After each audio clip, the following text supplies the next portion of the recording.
Hello students,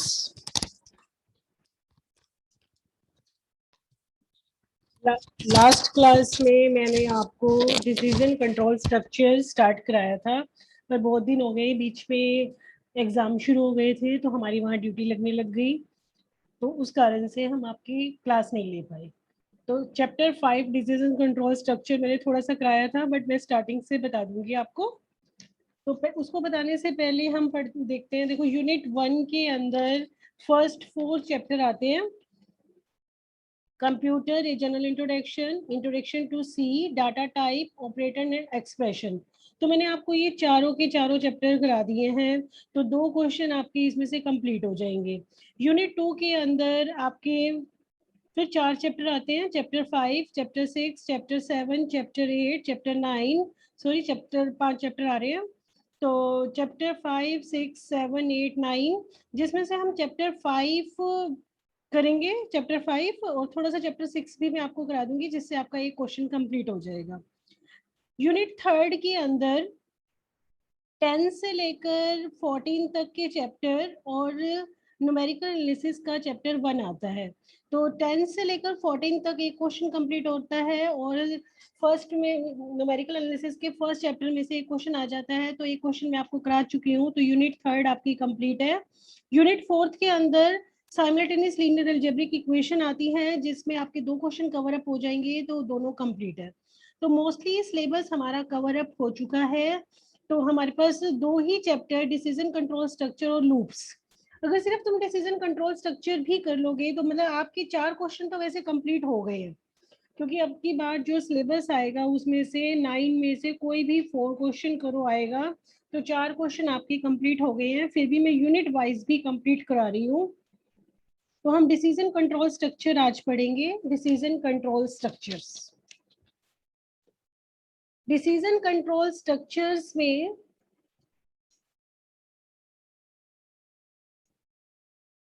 decision control structures क्या होते हैं, मैंने आपको पहले भी बताया था कि decision control structure that is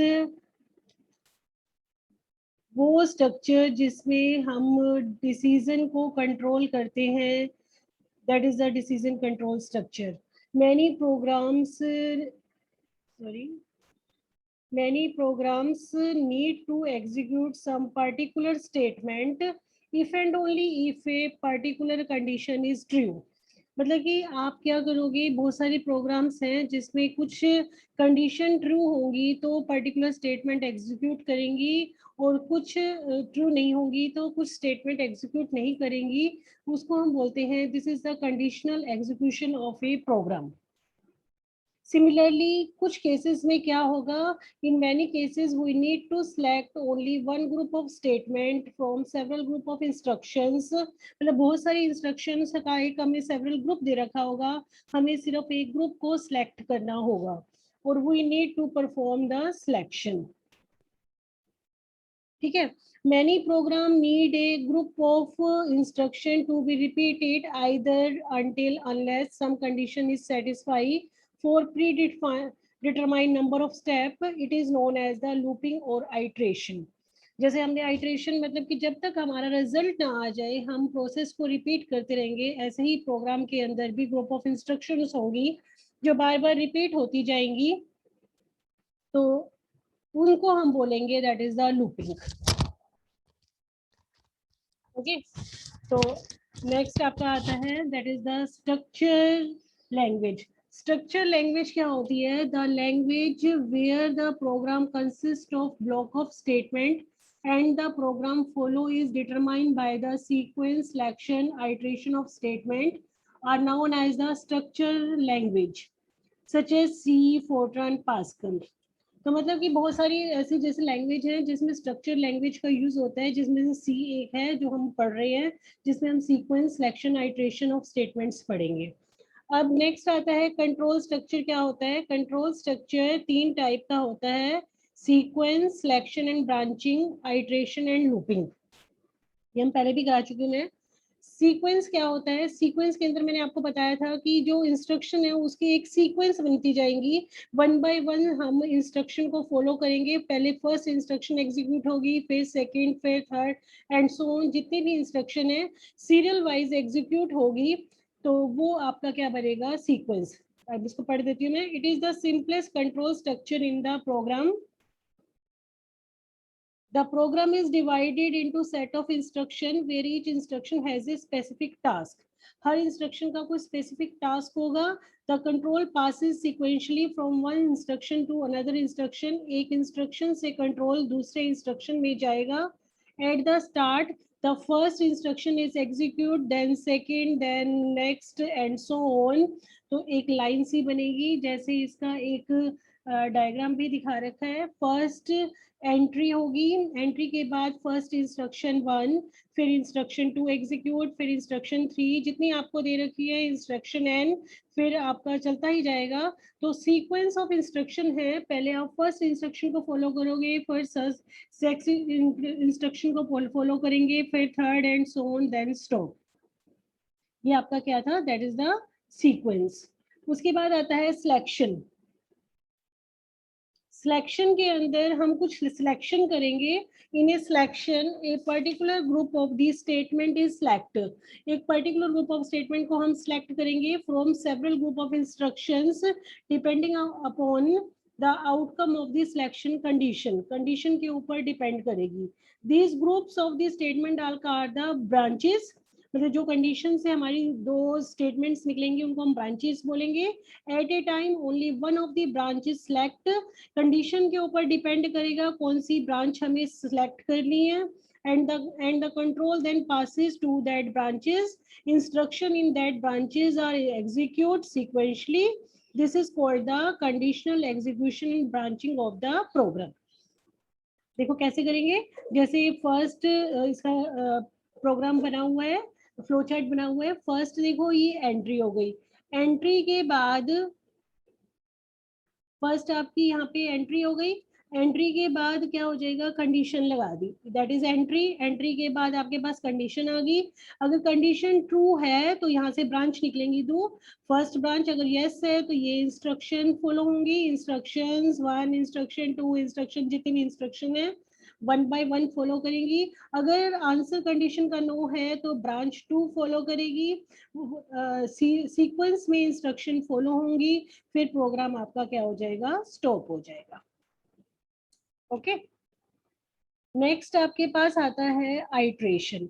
iteration के अंदर हमारे पास क्या होगा कि हमारे पास जो सीक्वेंस ऑफ सेट है वो रिपीट होगा। रिपीट कैसे होगा? जैसे आइट्रेशन हमने लिखा, iteration of A group of instruction is called iteration. Repetition of a group of instruction is called iteration.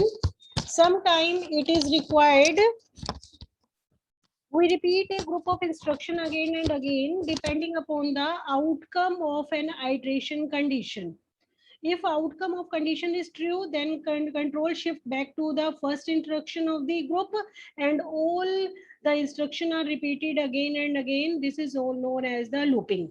मतलब हमने यहाँ पे भी कंडीशन भी लगा रखी है। देखो क्या चलेगा, फर्स्ट यहाँ पे एंट्री होगी, एंट्री के बाद इंस्ट्रक्शन 1 एग्जीक्यूट करेंगे, फिर इंस्ट्रक्शन 2, फिर इंस्ट्रक्शन 3, इंस्ट्रक्शन जितनी भी इंस्ट्रक्शन है सारी एग्जीक्यूट होगी। उसके बाद एक कंडीशन लगी होगी, अगर वो कंडीशन ट्रू है, यस है, तो लूपिंग फिर से स्टार्ट हो जाएगी, फिर प्रोग्राम फर्स्ट सेकंड पे चला जाएगा। अगर कंडीशन नो आ जाता है तो आपका प्रोग्राम स्टॉप हो जाएगा। तो हमने कंट्रोल स्ट्रक्चर को 3 टाइप्स में डिवाइड किया, sequence, selection and iteration, that is the looping. तो हमारे प्रोग्राम के अंदर हम इनका यूज कैसे करेंगे, कौन कौन सी कमांड्स में हम यूज करेंगे, वो कमांड्स हम अब पढ़ेंगे। फर्स्ट कमांड हमारी आती है, that is the if statement. If statement हमारी इसमें इफ स्टेटमेंट आ जाती है। इफ स्टेटमेंट के अंदर C allow the decision to make by evaluating the given expression true or false. Such an expression involving the use of relation and logical operator. Depending on the outcome of decision the program execute in one of two direction. मतलब क्या है, आपके पास if के अंदर कोई condition दे रखी होगी, अगर कंडीशन ट्रू है तो जो उस ब्रैकेट के अंदर स्टेटमेंट्स होंगी वो फॉलो होंगी, अगर ट्रू नहीं है तो आपका दूसरी कंडीशन, ट्रू है तो बस ब्रैकेट के अंदर की स्टेटमेंट हम फॉलो करेंगे। तो इसका जो सिंपलेस्ट फॉर्म है, सिंपलेस्ट फॉर्म वो आपकी क्या होगी, इफ एक्सप्रेशन, दैट इज ये इसका सिंटेक्स हो गया, यहाँ पे स्टेटमेंट ब्लॉक, ये ब्रैकेट बंद। अगर एक्सप्रेशन ट्रू है तो अंदर वाली स्टेटमेंट फॉलो करेंगी, तो ये अंदर वाली स्टेटमेंट फॉलो हो जाएंगी। इसको प्रोग्राम से भी समझाया हुआ है, मैं पहले भी समझा चुकी हूँ आपको। प्रोग्राम में क्या होगा, फर्स्ट एंट्री होगी, एंट्री के बाद टेस्ट एक्सप्रेशन, एंट्री के बाद टेस्ट एक्सप्रेशन, अगर ट्रू है तो स्टेटमेंट ब्लॉक फॉलो करेंगे, अगर ट्रू नहीं है तो रेस्ट ऑफ द प्रोग्राम। मतलब अगर test expression if statement true होगी तभी स्टेटमेंट ऑफ ब्लॉक वाला पार्ट फॉलो होगा, otherwise rest of the program पे हम चले जाएंगे। ओके अब नेक्स्ट पे जाते हैं। जैसे नेक्स्ट स्टेटमेंट हमारी आती है if else statement. Next statement है if else statement. If else statement में क्या होगा, इसका जो हमारी स्टेटमेंट है दैट इज इफ के अंदर एक्सप्रेशन होगा, फिर ब्रैकेट लगा के यहाँ पे स्टेटमेंट होंगी। अगर एक्सप्रेशन ट्रू होगा तो स्टेटमेंट ब्लॉक फॉलो होगा, अगर एक्सप्रेशन ट्रू नहीं है तो एल्स वाले स्टेटमेंट का ब्लॉक फॉलो करेंगे। ठीक है, यही सारा लिखा हुआ है इसमें। If the expression is true statement block immediately following if statement is execute then else block is exclude in the program execution, otherwise statement block flow the else group। मतलब अगर एक्सप्रेशन ट्रू है तो expression के अंदर की जो statement है वो फॉलो होंगी, अगर एक्सप्रेशन ट्रू नहीं है तो एल्स वाली स्टेटमेंट हम फॉलो करेंगे। जैसे प्रोग्राम से समझा रखा है फ्लो चार्ट से, फर्स्ट एंट्री होगी, एंट्री के बाद टेस्ट एक्सप्रेशन है, टेस्ट एक्सप्रेशन अगर ट्रू है तो इफ स्टेटमेंट ये वाला ब्लॉक फॉलो करेंगे, फिर आप रेस्ट ऑफ द प्रोग्राम पे जाएंगे। ठीक है, अगर ऐसा नहीं है, फॉल्स आ जाता है, हम फॉल्स ले लेते हैं। अगर टेस्ट एक्सप्रेशन आपका फॉल्स आ गया तो हम एल्स स्टेटमेंट वाला ब्लॉक को फॉलो करेंगे, फिर आप रेस्ट ऑफ द प्रोग्राम जाओगे। इसमें हम इफ स्टेटमेंट की जो प्रोग्राम ब्लॉक्स हैं उन पे नहीं जाएंगे। ये आपका फ्लो चार्ट हो गया, यही सारा पैराग्राफ में लिखा हुआ है। मतलब इफ स्टेटमेंट एल्स स्टेटमेंट का आपको एक्सप्रेशंस मांग लेते हैं, तो आपको ये फ्लो चार्ट बनाना है, थोड़ा सा इसको एक्सप्लेन कर देना है, ये आपका एक्सप्लेन हो जाएगा। जैसे एक सिंपल सा प्रोग्राम दिया हुआ है, program to check the equality of two number. Equality of two number condition लगेगी, first include stdio dot h, ये आपको पहले भी बताया था, standard input output header file है, इसके अंदर सारे हमारे फंक्शंस होते हैं। फिर void main, फिर हमने इंट के अंदर दो नंबर दिए ए बी, प्रिंट एफ दिया, enter the value of A B को एंटर कराया। अब कंप्यूटर कैसे रीड करेगा उसके लिए हमने स्कैन एफ दी, जब आप इंट ले रहे हो तो उसके लिए परसेंटेज डी, फिर उसका address M percent A M percent B. If A equal to B, अगर ए बी के इक्वल है तो कमांड फॉलो करेगी ए इज इक्वल टू बी, अगर ए बी के इक्वल नहीं है तो वो एल्स पे जाएगा, एल्स कमांड फॉलो करेगी। एल्स कमांड में प्रिंट एफ में क्या हो जाएगा, a is not equal to B. अगर आपसे कोई प्रोग्राम पूछ लिया जाए तो आप ये बना सकते हो। तो आप क्या करना कि सी का जो सॉफ्टवेयर है, वो सी के सॉफ्टवेयर आप अपने मोबाइल में भी अपलोड कर सकते हो, उसमें ये प्रोग्राम फर्स्ट बना के देखना। ये सारी आपको बना हुआ है एज इट इज, आपको टाइप करना है, टाइप करने के बाद ऊपर रन आ जाएगा, रन पे बटन दबाओगे तो वो मांगेगा enter the two value of A b, तो आप 3 और 6 एंटर करोगे तो a is not equal to b वो टाइप कर देगा। अगर आप एंटर दो वैल्यू 3 और 3 एंटर कर देंगे तो वो टाइप कर देगा ए इज इक्वल टू बी, ये टाइप कर देगा। ठीक है, ए इक्वल टू बी, अगर आप दोनों वैल्यू एंटर करते हैं 3 और 3 तो वो टाइप कर देगा ए इज इक्वल टू बी। तो आप क्या करोगे, अपने मोबाइल के अंदर सी की ऐप को डाउनलोड करके ये प्रोग्राम रन करा के देखना। ओके, उसके बाद हम नेक्स्ट कंडीशन पे जाते हैं। ये तो प्रोग्राम है, जब आपकी लैब चलेगी तो प्रोग्राम आपको लिमिटेड ही कराए जाते हैं, वो प्रोग्राम हो जाएंगे। उसके बाद नेक्स्ट स्टेटमेंट आती है ये थोड़ा सा इसमें साफ नहीं है तो आप अपनी बुक खोल के रखना, मैंने बुक खोल रखी है साथ में, नेस्टेड इफ एल्स स्टेटमेंट, क्योंकि ये बीच का पेज है, दोबारा नहीं इसको डाल सकती, तो एक बार आप बुक खोल लेना साथ में। Nested if and else statement में क्या होगा आपके पास कि इफ एल्स स्टेटमेंट के अंदर ही हम अनदर इफ स्टेटमेंट को कंटेन करेगा। इफ स्टेटमेंट में itself contain another if statement, this construction is known as the nesting of if statement।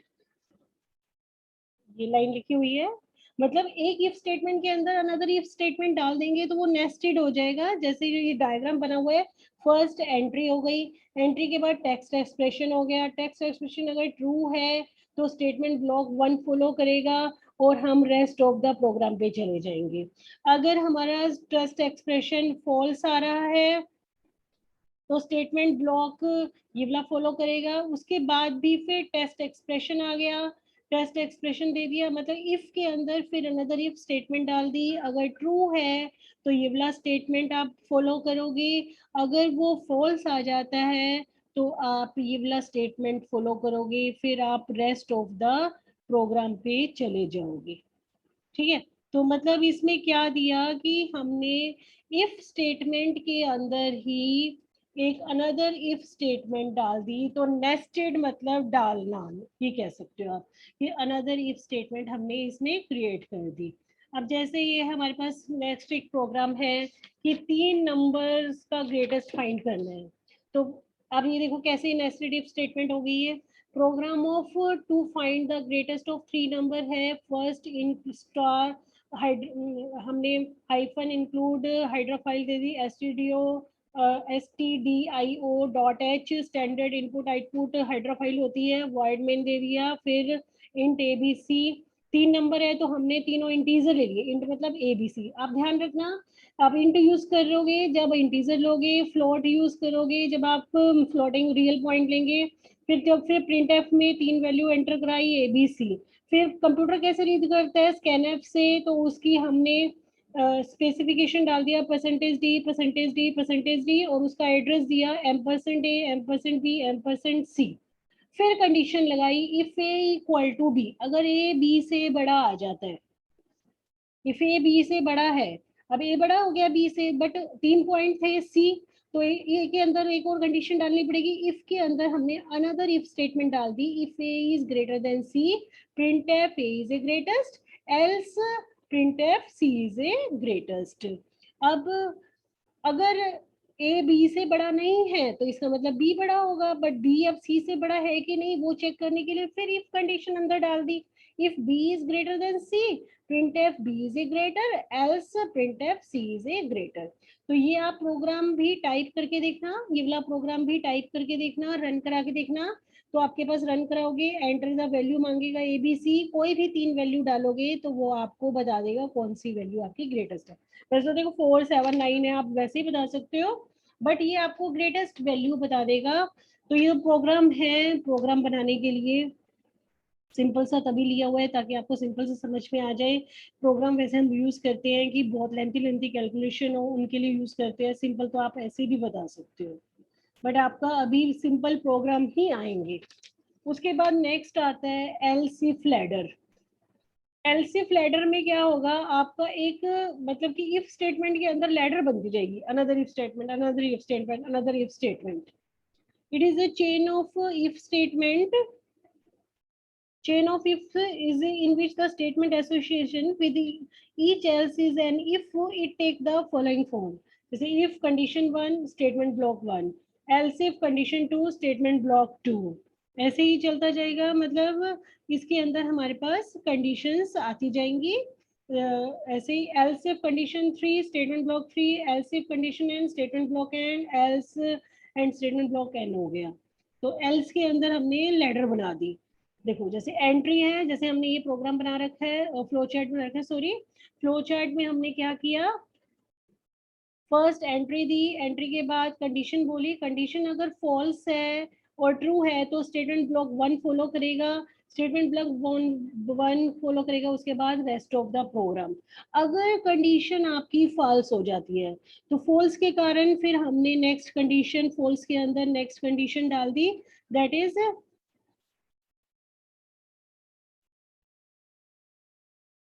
False के अंदर आपने नेक्स्ट कंडीशन फिल कर दी,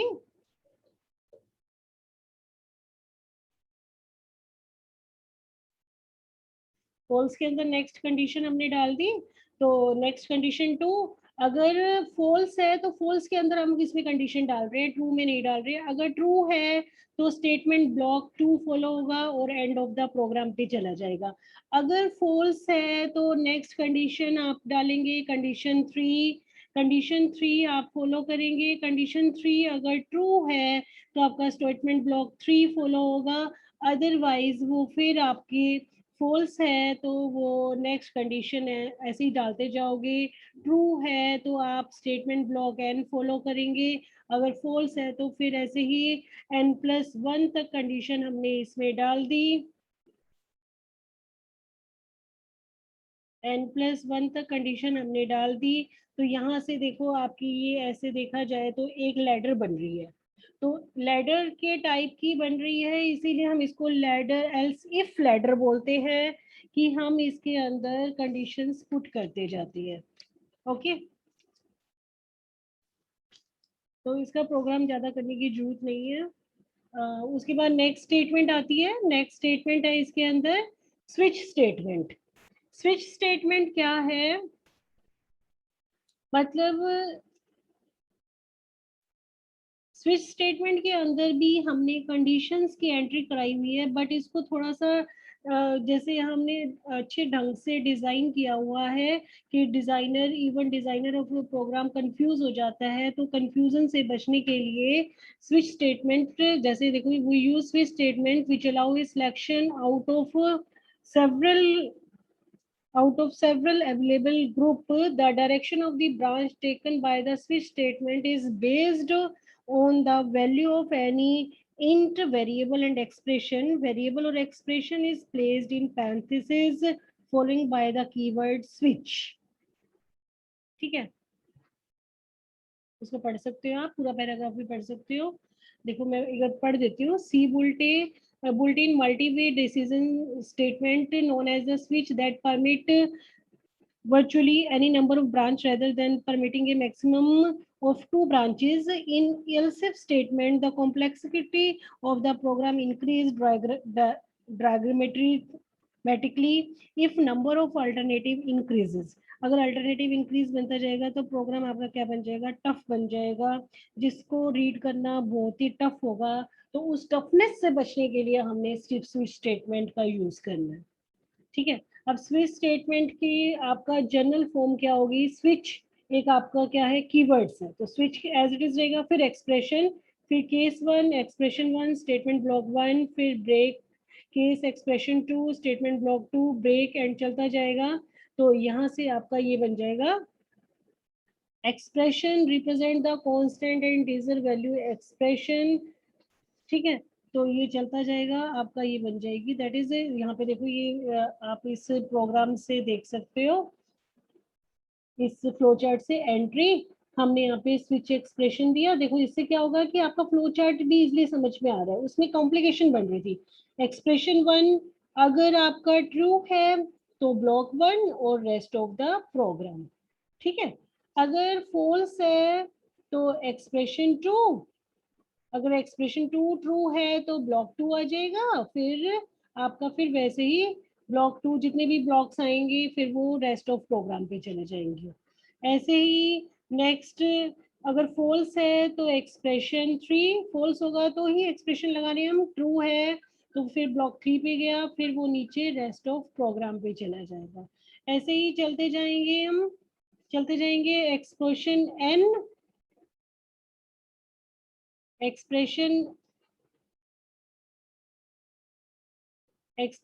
एन फिर ट्रू है तो ब्लॉक एन फिर आपका किस में चल जाएगा, रेस्ट ऑफ प्रोग्राम में। अगर वो फॉल्स है, फिर फॉल्स के केस में आपके पास फिर क्या होगा कि फिर आपके फॉल्स, सॉरी यहाँ पे सारा हो गया, अगर आपका फॉल्स है तो आपके पास डिफॉल्ट ब्लॉक एंड फिर वो रेस्ट ऑफ द प्रोग्राम पे आपका चला जाएगा, रेस्ट ऑफ द प्रोग्राम पे। ये आपका हो गया flow chart of the, that is the switch statement. ठीक है, ज्यादा करने की जरूरत नहीं है। गो टू स्टेटमेंट है, गो टू स्टेटमेंट एक स्टेटमेंट होती है, तो in general form the go to statement can be written go to and लेवल, किस पे उसने जाना है। तो इसका प्रोग्राम भी बना हुआ है, इसको आप देख लेना। ये इसका एंट्री गो टू लेवल, किस पे लेवल पे उससे जाना है, एंट्री, फिर गो टू लेवल 2 3 लिखा होगा, फिर स्टेटमेंट बोर्ड ब्लॉक, फिर लेवल and go to statement with forward jump, मतलब यहाँ से सीधा आपकी जंप यहाँ पे चला जाएगा। गो टू लेवल, यहाँ से सीधा आपका लेवल पे चला जाएगा, मतलब कि गो टू का मतलब वहां पे जाना। तो ये इस टाइप का आपका ये प्रोग्राम है, फ्लो चार्ट है। तो प्रोग्राम इसके नहीं करने, प्रोग्राम इतने नहीं पूछते, इनका थोड़ा सा ये पूछ लेते हैं डिटेल्स। इन स्टेटमेंट को आपको लर्न करना है, प्रोग्राम एक दो देख लेना हर एक के, इसके बाद आपकी एक्सरसाइज के क्वेश्चन दे रखे हैं, उन एक्सरसाइज के क्वेश्चन को सॉल्व करना। तो ये चैप्टर आपका कंप्लीट हो गया, तो इसको आप स्टडी कर लेना। नेक्स्ट वीडियो में मैं लूप का भेज दूंगी, फिर आपकी कुछ क्लासेस भी शुरू हो जाएंगी, मंडे से हो सकते क्लास लगे, तो उसमें हम सिर्फ आपकी जो प्रॉब्लम्स हैं वो हम डिस्कस कर लेंगे। ठीक है, ओके, तब तक के लिए थैंक यू।